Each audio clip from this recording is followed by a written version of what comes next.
A'udzubillahi minasyaitonirrajim. Bismillahirrahmanirrahim. Allahumma shalli ala Sayyidina Muhammad wa ala ali Sayyidina Muhammad. Para sahabat, Assalamualaikum warahmatullahi wabarakatuh. Dalam kesempatan kali ini, topik atau tema yang akan kita bahas adalah mengenai kenikmatan atau kelezatan. Jadi, salah satu daripada kecenderungan fitrah manusia. Jadi dia condong, manusia itu condong itu untuk kesenangan, untuk merasakan kenikmatan, kesenangan, dan bahasa Jawanya itu pena gitu. Setiap manusia itu condongnya secara fitrah ingin pena. Dia maunya lari daripada sengsara, sengsoro. Jadi manusia itu lari daripada susah, penderitaan atau susah. Alhasil manusia itu maunya lari daripada hal-hal yang pahit, yang susah, yang tidak kepena. Itu sudah fitrahnya manusia. Jadi makna fitrah di sini itu artinya struktur roh manusia.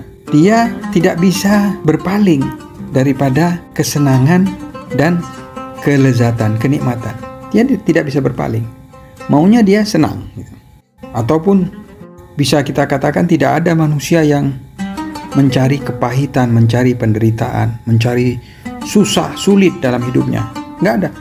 Kita kalau tanyakan kamu pilih mana, senang atau susah, pasti pilih yang senang. Tidak ada manusia yang mau susah. Jadi tidak ada manusia yang pengennya susah terus, nggak ada. Pengennya senang terus. Nah, itu sudah fitrahnya manusia. Oleh karena itu kita tidak bisa salahkan orang yang mencari kesenangan dan kenikmatan. Itu tidak bisa kita salahkan. Karena sudah fitrahnya begitu. Dan juga kita tidak bisa puji orang yang mencari kesenangan. Jadi kita tidak bisa puji dan juga kita tidak bisa salahkan.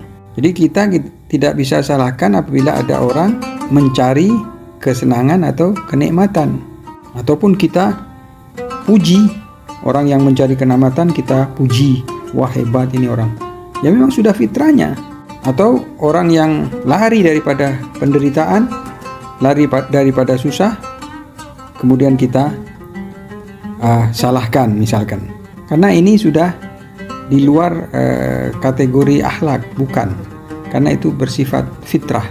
Fitrahnya manusia dimanapun itu mencari kesenangan, pengennya senang, dan lari daripada sulit dan susah. Dan masalah sa'adah atau kebahagiaan itu tidak bisa dilepaskan daripada kesenangan itu. Hakikat daripada sa'adah atau kebahagiaan, kesenangan itu apabila manusia itu nanti bisa merasakan dan mendapatkan kelezatan dan kenikmatan yang daim, yang abadi. Karena kebahagiaan dan kesuksesan itu apabila manusia bisa merasakan kenikmatan dan kebahagiaan yang bersifat abadi, bukan temporal, dan bahagia dalam semua aspek dan semua lini. Oleh karena itu tidak bisa kita pisahkan antara lazat atau kenikmatan, kelezatan itu dengan kebahagiaan. Itu kita tidak bisa pisahkan. Kalau kita merujuk kepada Al-Quran, bagaimana perspektif Al-Quran tentang kenikmatan dan kelezatan dan kebahagiaan, maka bila kita tilik ayat-ayat Al-Quran terkait dengan lazah atau kenikmatan dan kebahagiaan manusia, maka Al-Quran bukan saja memungkiri adanya kecenderungan tabiat atau natural manusia itu untuk memperoleh kenikmatan. Bahkan serangkaian ajaran daripada Al-Quran itu berpijak pada hal ini. Ini ketika manusia mengikuti syariatnya Allah, mengikuti Nabi Muhammad SAW, maka itu nanti diberi pahala atau upah, dijanjikan hal-hal yang menyenangkan, yang nikmat, seperti surga, kebahagiaan, berbagai macam buah-buahan di surga nanti, dan berbagai kelezatan. Itu apabila manusia taat kepada Allah dan Rasul-Nya. Begitu juga manusia yang berpaling, maka Al-Quran menyatakan dia akan dijauhkan daripada kenikmatan dan akan diberikan siksaan dan hukuman, kepedihan dan penderitaan. Itu diancam oleh Al-Quran. seluruh Al-Quran itu dipenuhi oleh bisyarah, yaitu kabar gembira dengan sa'adah dan kenikmatan, dan juga ada indar, yaitu diperingatkan, ditakut-takuti dengan adab, siksaan, dan syaqawah, yaitu kebinasaan. Karena itu kalau kita ingin mendapatkan kebahagiaan yang abadi menurut Al-Quran, maka kita harus mengikuti perintah-perintah agama, sehingga kita nantinya akan diberikan pahala dan kenikmatan yang luar biasa. Di semua bagian Al-Quran yang ketika disampaikan ungkapan-ungkapan seperti sa'adah, falah, fauz, farah, dan yang semacam itu di ayat-ayat Al-Quran, maka artinya adalah ketika Anda mencari sa'adah atau kebahagiaan, fauz, kemenangan, kesuksesan, dan kebahagiaan serta kesejahteraan, maka Anda harus melaksanakan perintah-perintah agama, mengamalkan perintah-perintah agama tersebut, sehingga Anda mencapai al-fauz atau kemenangan.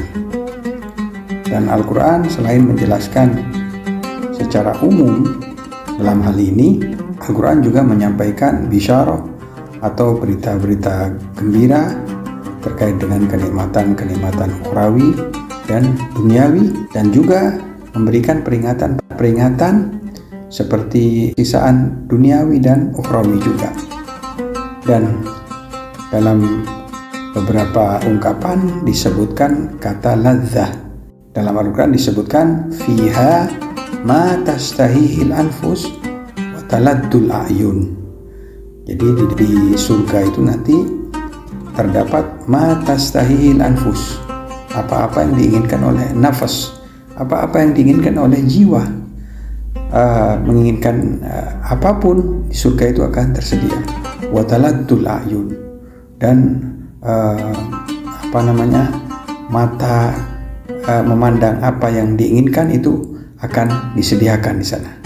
Mata akan menikmati memandang hal-hal yang begitu menyenangkan. Dan di tempat lain Al-Quran menyebutkan wa anharun min humurin laddatin lisyaribin. Jadi di surga itu dijanjikan apapun yang hati Anda inginkan itu di sana ada. Apapun yang Anda minat dan Anda berkehendak. Istiha dan syahwat itu dari satu sumber, yaitu apapun yang kalian mau dan apapun yang kalian inginkan itu tersedia di sana. Dan apapun yang mata Anda ingin memandang dan menikmati pandangan itu di situ didapatkan. Wa taladul a'yun. Maka kalian yang menghendaki kenikmatan dan ladzah itu tidak ada celahnya, tidak ada masalah, karena secara fitrah Anda itu menghendaki dan menginginkan kenikmatan dan lazat. Bahkan Allah SWT menjanjikan kenikmatan yang begitu luar biasa di surga kelak. Al-Quran terkait dengan pujian kepada orang-orang yang ahli ibadah dan terbiasa dengan sholat malam. Fala ta'lamu nafsun ma ukhfiya lahum min qurrati a'yun. Jadi sesuatu yang begitu indah itu akan disiapkan oleh Allah, namun masih tersembunyi, belum diketahui. Tidak ada seorang pun yang paham betapa nanti janji-janji Allah itu di surga kelak begitu indah. Dan juga ada ungkapan ammal ladina su'idu fa fil jannah. Sebaliknya, fa ammal ladina syaku fa fin nar. Lahum fiha zafir wa syahid. Jadi di surga itu tidak ada lagi kepenatan, penderitaan dan kepahitan. La yamassuna fiha nasab wa la yamassuna fiha lughub.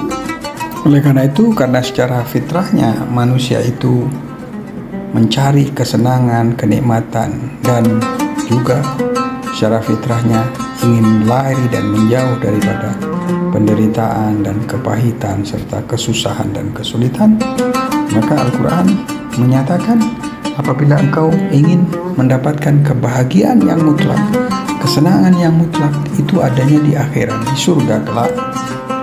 Dan Allah Ta'ala telah menyiapkan surga yang dipenuhi dengan kesenangan, bergelimang dengan kenikmatan, yang dipersiapkan untuk orang-orang mukmin, di mana di surga tidak ada lagi penderitaan dan kepahitan hidup yang akan dirasakan oleh orang mukmin di sana.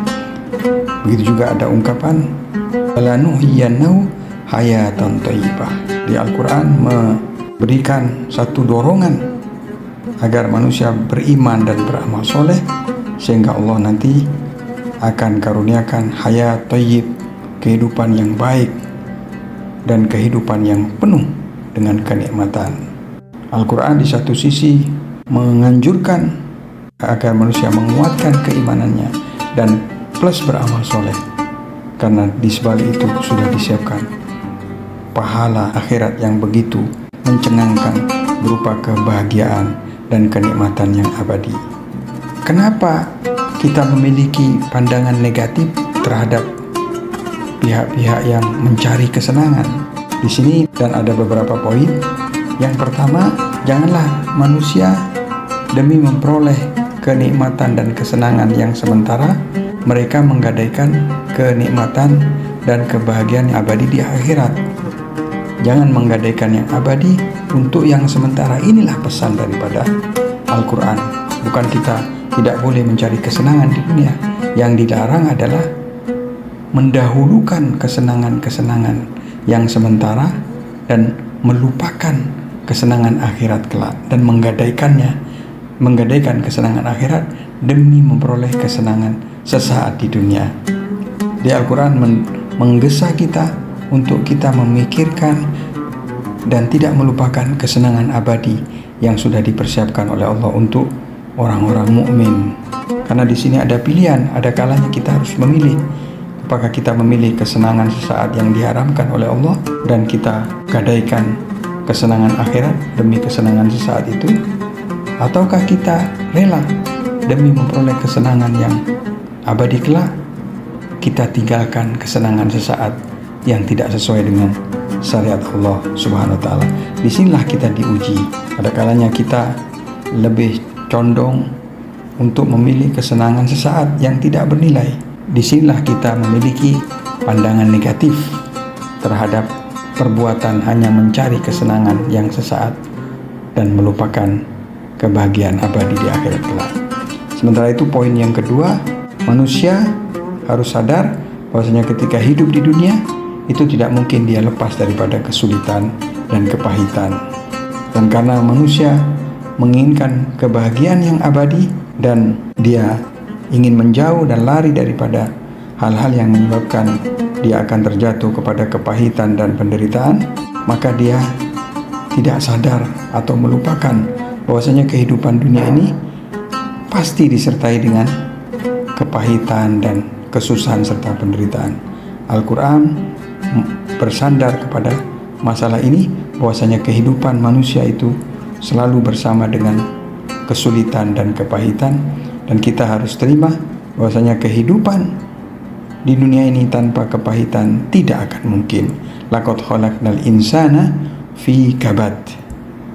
Maka mau tidak mau, semua kenikmatan dan kelezatan yang ada di dunia ini bercampur dengan kepahitan dan kepenatan dan kesulitan. Maka hendaknya kita memilih kenikmatan yang abadi ketimbang kenikmatan di dunia yang disertai dengan juga penderitaan dan kepahitan.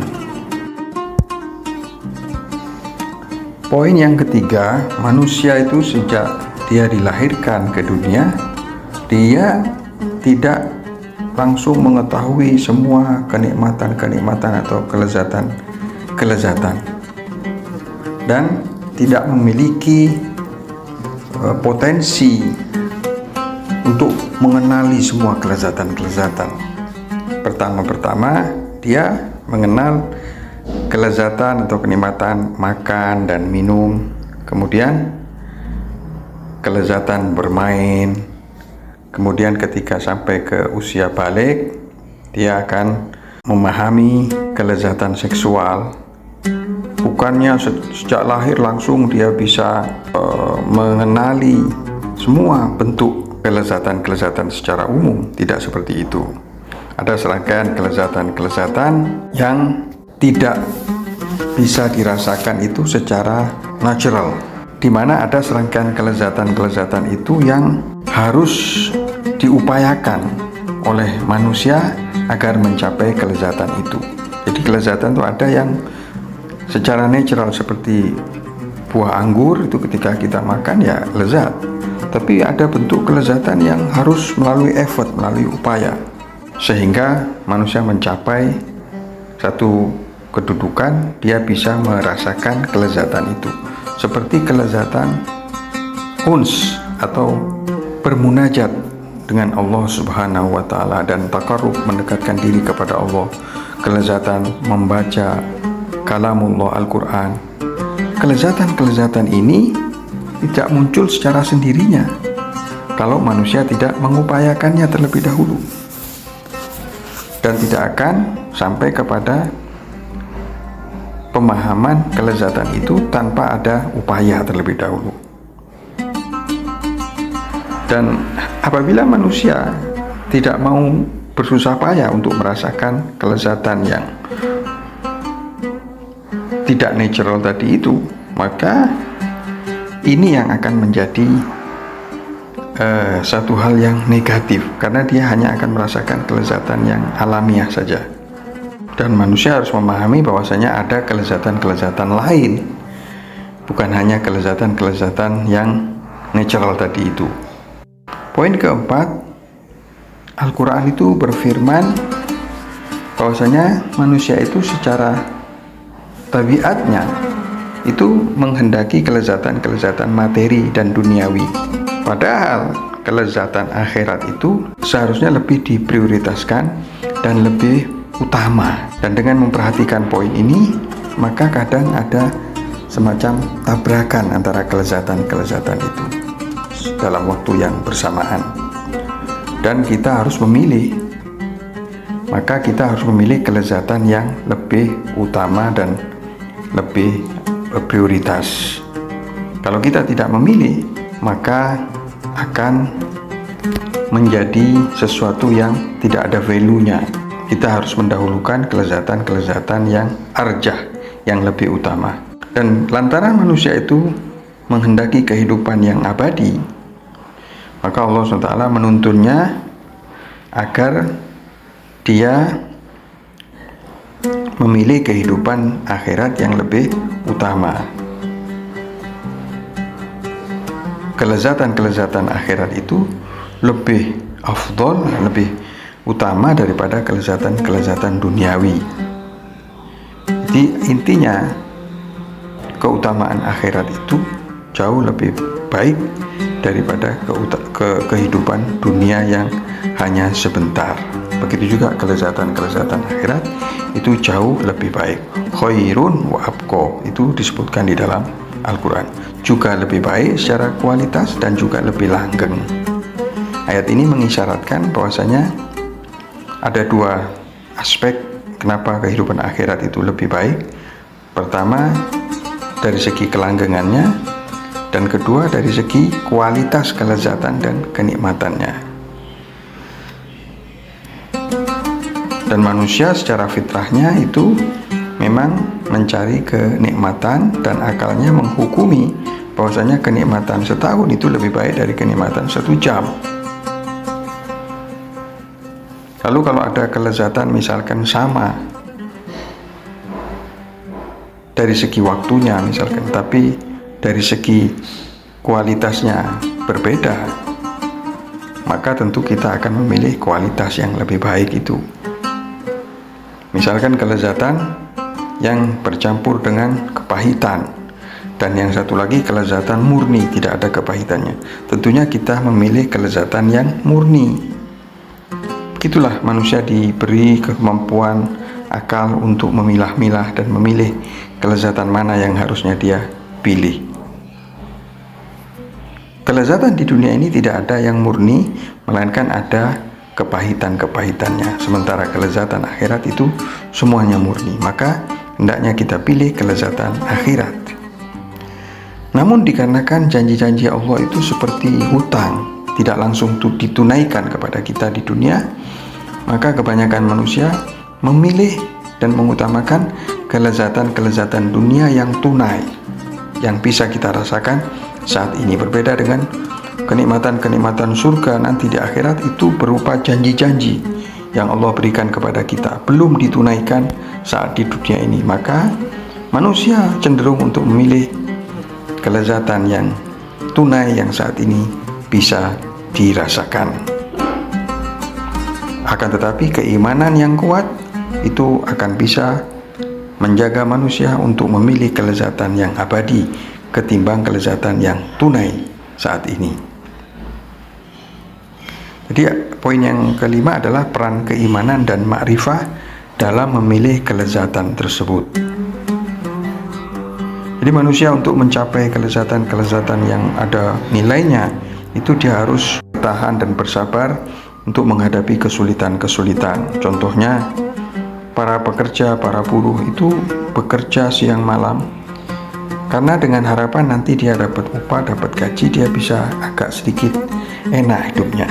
Jadi seandainya kata buruh itu tidak punya satu harapan, nanti ketika aku dapat gaji, aku bisa hidup dengan keluarga dengan baik, lebih baik, itu tidak ada satupun yang bersedia bekerja susah payah.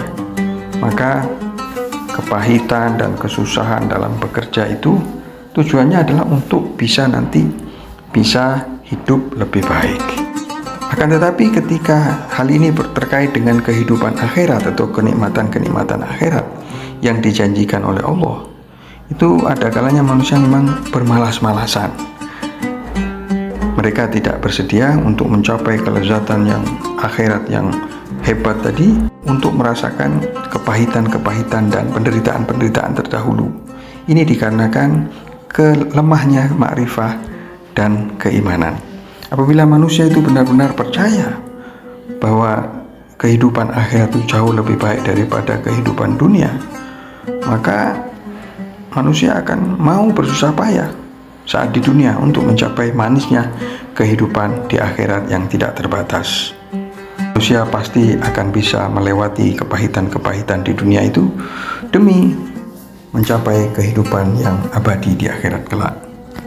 Namun karena lemahnya iman, maka manusia lebih berfokus kepada kelezatan-kelezatan duniawi dan tidak bersedia untuk menjauhi sesuatu yang nanti bisa mengakibatkan siksaan dan hukuman di akhirat. Dosa-dosa yang dilakukan oleh manusia itu dilandasi oleh hal ini. Kalau kita tanyakan, apakah dosa yang kalian lakukan itu nanti akan mendatangkan hukuman di akhirat? Mereka berkata, iya. Lalu kenapa kalian tetap lakukan? Mereka akan berkata, karena nikmat. Apakah dengan meninggalkan dosa ini kalian nanti tidak akan merasakan kelezatan di akhirat? Kenapa kalian tetap saja melakukan dosa dan memilih kelezatan yang sesaat? Disinilah manusia merasa melakukan kesalahan, namun tetap bermalas-malasan dan tidak bersedia menghindari dosa-dosa. Ini dikarenakan lemahnya keimanan. Poin yang kelima, Al-Quran memberitahukan bahwasanya ada dua golongan orang-orang yang hanya mencari kelezatan majazi, yaitu kelezatan faniyah dan sementara di dunia. Dia tidak mau mengejar kelezatan dan kenikmatan yang hakiki di akhirat kelak. Dua golongan ini maunya enak-enak aja, dan dikarenakan sifat ini, yaitu hanya mau enak saja ini, mereka tidak mau melakukan pekerjaan atau perbuatan-perbuatan dan tugas-tugas yang berat dan pahit.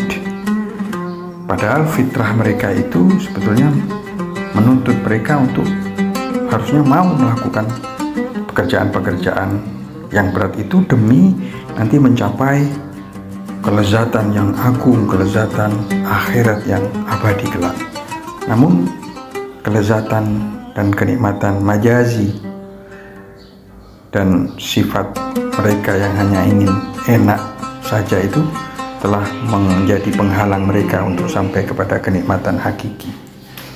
Golongan yang pertama adalah, menurut Al-Quran, mereka adalah Bani Israel. yang mana Al-Quran berkali-kali membahas soal ini. Dan Al-Quran mengingatkan soal pandangan hidup mereka itu, sehingga menjadi pelajaran bagi orang-orang mukmin. Contohnya, setelah Bani Israel ini diselamatkan oleh Nabi Musa dari cengkraman Fir'aun, lalu mereka diperintahkan untuk masuk ke sebuah kota guna berperang melawan orang-orang musyrik dan musuh-musuh Allah dan tinggal di kota itu. Namun mereka menjawab, qalu ya Musa inna fiha qauman jabbarin wa inna lan nadkhulaha hatta yakhruju minha fa in yakhruju minha fa inna dakhilun. Jadi ketika Musa mengajak mereka berperang dan masuk ke dalam kota untuk memerangi orang-orang yang jahat dan zalim di kota itu, mereka menolak beralasan, wahai Musa, di kota itu ada orang-orang yang jabar, orang-orang yang arogan. Kami tidak akan masuk ke kota itu. Kalau mereka keluar, baru kita akan masuk. Jadi intinya mereka keberatan untuk berperang dengan orang-orang Jabarin itu. Selagi orang-orang Jabar itu berada di kota itu, mereka tidak akan berani masuk. Mereka harus keluar dulu, baru kita masuk dengan nyaman gitu. Qalu ya Musa inna lan nadkhulaha abadan ma damu fiha fadhhab anta wa rabbuka faqatila inna hahuna qaidun. Ya Musa, katanya, kami tidak akan masuk ke kota itu. Tidak akan pernah masuk selagi mereka ada di situ. Maka kamu dan Tuhanmu pergilah, berperanglah dengan mereka. Inna hahuna qaidun, kami duduk di sini, kami tetap di sini. Ini adalah sifat ingin enak saja, tidak ingin punya resiko gitu. Padahal dengan resiko itu, dengan berjihad itu, dia akan mencapai kedudukan yang tinggi dan akan diberi kenikmatan yang luar biasa, kemuliaan, keagungan, dan akan menjadi mulia dan memimpin di kota itu. Tapi mereka berpaling dari semua itu demi hidup enak dan nyaman tanpa resiko. Kemudian golongan yang kedua, mereka ini adalah munafikin. Di Quran disebut di berbagai ayat tentang kelompok munafikin ini. Pertama adalah kelompok orang-orang Yahudi, mereka itu munafik. Orang-orang Yahudi yang ketika bertemu orang Muslim, mereka berkata, kami bersama kalian wahai orang Muslim.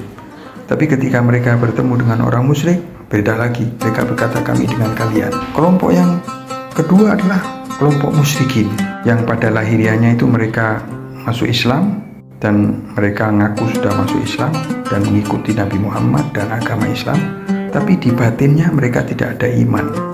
Dan kelompok yang ketiga adalah orang-orang Muslim yang lemah imannya. Mereka benar-benar sudah masuk Islam, tapi imannya sangat lemah dan masih goyah, sehingga mereka belum mampu untuk berserah diri kepada Nabi Muhammad dan mengikuti perintah-perintah agama Islam, terutama tugas-tugas yang sulit.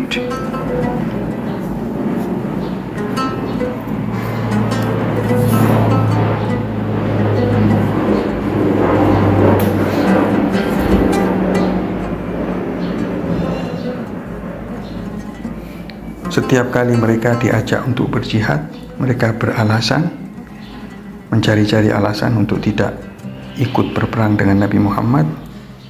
Padahal berperang di jalan Allah dan terbunuh di jalan Allah itu adalah manifestasi daripada keimanan yang paling jelas. Banyak ayat Al-Quran yang bercerita tentang hal ini, adanya orang-orang yang tidak bersedia untuk berjihad di jalan Allah SWT dan ingin berlepas diri. Di antaranya adalah surat Taubah ayat 38 berikutnya tentang orang-orang munafik dan orang-orang yang imannya lemah, yang selalu mencari alasan untuk tidak berperang. Begitu juga di surat Ahzab juga dikatakan mereka ini beralasan udara lagi panas, atau sekarang lagi musim panen buah atau panen pertanian, atau mereka beralasan rumah kami nggak ada yang jaga, nanti rumah kami bahaya. Atau juga mereka berkata sagolatna amwaluna wa ahluna, kami sudah disibukkan oleh harta dan keluarga-keluarga kami tidak bisa ikut jihad. Jadi sumber daripada kesesatan dan kerusakan dan kemunduran itu adalah ingin enak, tidak mau resiko, dan keterkaitan hati mereka dengan kelezatan-kelezatan yang sementara, yang tidak begitu bernilai. Dan obatnya adalah menguatkan keimanan dan ma'rifah, sehingga mereka bisa merasakan bahwasanya kenikmatan-kenikmatan yang sementara itu tidak apa-apanya dibanding dengan kenikmatan akhirat yang kekal kelak. Apabila imannya sudah kokoh dan ma'rifahnya bertambah, maka mereka akan memahami hal itu. Namun mereka malas berpikir. Apapun yang diperintahkan oleh hatinya, yaitu yang diikuti, sehingga mereka tidak mau bersusah payah. Padahal Al-Quran, poin yang keenam, padahal Al-Quran itu menjatakan bahwasanya mencari kenikmatan dan kelezatan itu satu hal yang fitrah. Dan Al-Quran tidak memiliki pandangan negatif tentang orang yang memang mencari kenikmatan. Tetapi apabila mereka mendahulukan kelezatan-kelezatan yang sementara itu dan tidak syar'i itu dibanding dengan kelezatan-kelezatan yang abadi, padahal kelezatan yang sementara itu misalkan dilarang sudah oleh Allah SWT, seperti perzinahan dan lain-lain, tapi tetap mereka melakukan perzinahan, ini yang sama Al-Quran disalahkan. Bukan kelezatan yang halal, yang syar'i. Qul man harrama zinatallahi allati akhraja li ibadihi wat thayyibat minar rizq. Katakan, wahai Muhammad, siapa yang pernah mengharamkan zinatullah yang sudah Allah keluarkan untuk hamba-hambanya, wat thayyibat, dan hal-hal yang baik minar rizq. Allah tidak pernah mengharamkan yang halal. Yang diharamkan adalah kenikmatan-kenikmatan yang di luar syariat.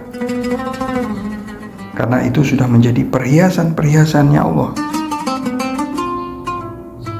yang telah diberikan kepada hamba-hambanya.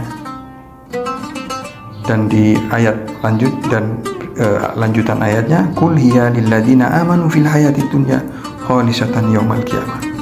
Orang-orang yang beriman itu boleh menikmati kenikmatan-kenikmatan yang thayyib, yang bersih secara sempurna tanpa dikotori oleh pelanggaran-pelanggaran terhadap syariat. Ikhwani wa akhwati sekalian, mudah-mudahan apa yang disampaikan ini bermanfaat. Wabillahi taufiq wal hidayah. Wassalamualaikum warahmatullahi wabarakatuh.